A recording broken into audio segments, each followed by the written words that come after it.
Sur une page blanche, on peut imaginer le rattrapage possible. Mais sur l'ardoise, il n'y a pas de rattrapage possible. Ou elle fonctionne, ou on fonctionne ensemble, ou elle casse. Et c'est pas gênant, parce qu'après je vais réutiliser les déchets. Mais quand même, a priori, c'est une rupture. C'est-à-dire sentir déjà l'ardoise comme ça. Bien sentir le procédé, je tiens toute seule. Est toujours équilibrée. Une ardoise, si elle n'est pas équilibrée, on ne peut pas travailler. C'est toute une dialectique, un dialogue avec cette feuille qui est là, qui est sortie de la carrière, qui a sans doute été posée sur un toit pendant un certain temps, et que je vais à nouveau déflorer.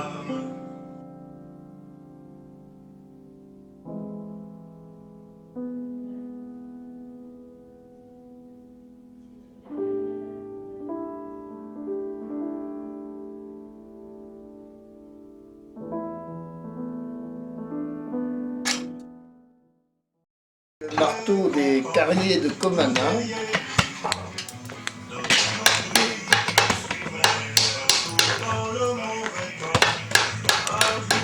Une pièce assez exceptionnelle parce que, d'une part, elle est utilisée que sur la commune de Comana, dans les Monts d'Arrêt, que les carriers de Saint-Cadou, qui étaient les plus nombreux, ne la connaissaient pas.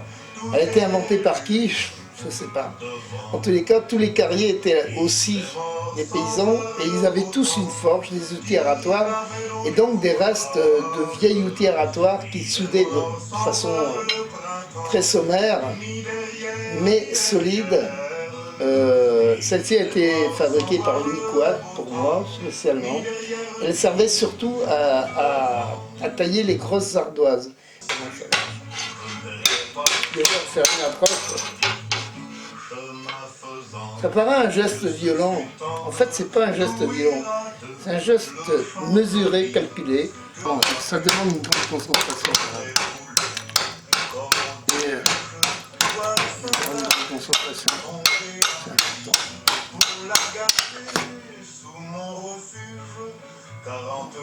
Et là, j'ai gardé ce que je voulais garder. Je vais en faire une sorte d'icône là.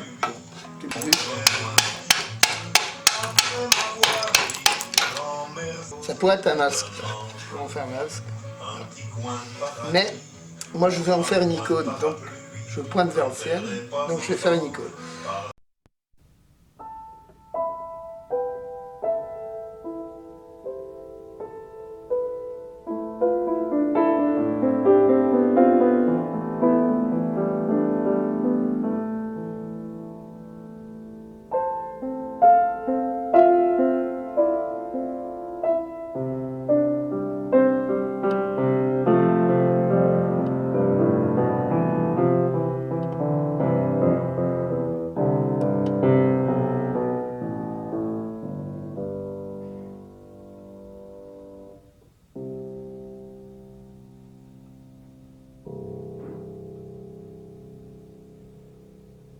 Anticiper par rapport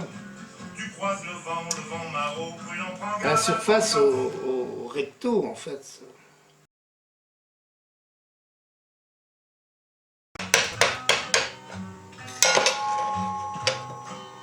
Les gens qui voient le travers pensent que les bancs verts qu'on voit sur les trottoirs sont faits pour les impotences ou les ventres impotents. Elle leur décoque rapidement les propos quotidiens. N'empêche toute la famille de faire la mère, le fils du service.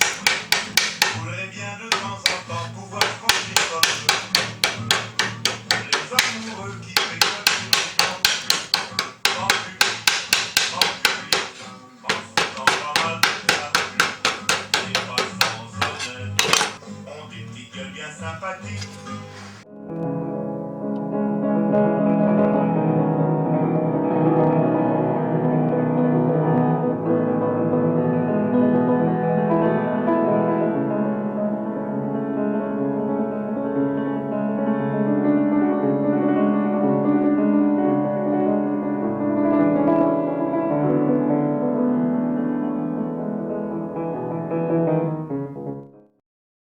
C'est fabuleux, on tombe toujours sur le nombre 3. Pourquoi? Parce que c'est évident. 3 c'est quoi? Le triskel, c'est ce qu'on retrouve dans toutes les civilisations en fait. C'est le chiffre magique. Maintenant, il y a une complicité qui est créée, une assurance de pouvoir aboutir à un résultat, une transformation, une renaissance, comme je l'ai dit. Et puis voilà. Maintenant on va y aller. Tu croises le vent maraud, prudent, prends garde à ton chapeau. Bien sûr, si l'on ne se fonde que sur ce qui...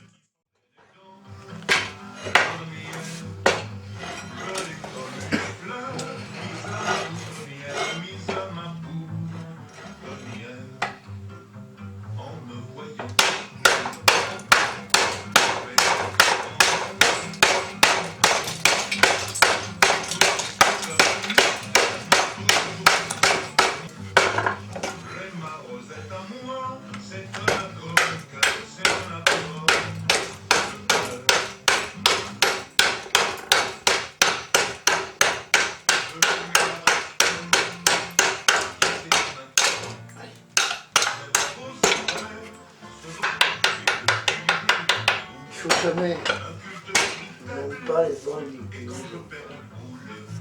Il y a un passage, une courbe à une autre, mais en même temps, il ne faut pas l'agression, il faut toujours cette souplesse, cette espèce d'amitié et au-delà de l'amitié, quelque chose de sensuel, sensualité, sensualité. Et s'il y a angle percutant, il n'y a pas, la sensualité disparaît.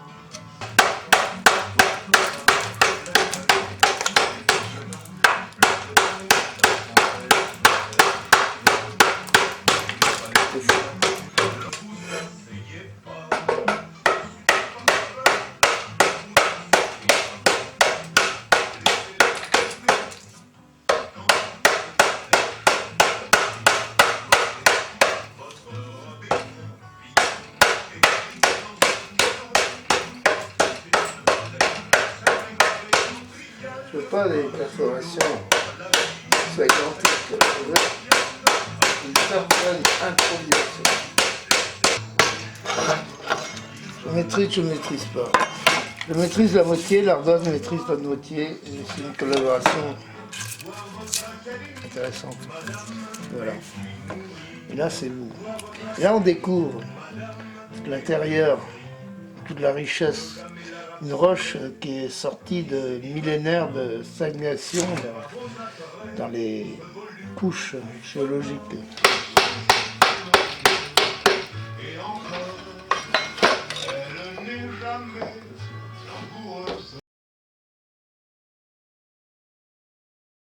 Dans les Alpes, des schistes brûlés par le feu qui ont eu lieu, et c'était extraordinaire, c'était comme des milliers de feuilles qui étaient là, dans cette paroi rocheuse éclatée et qui vibrait au vent.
J'aurais idée.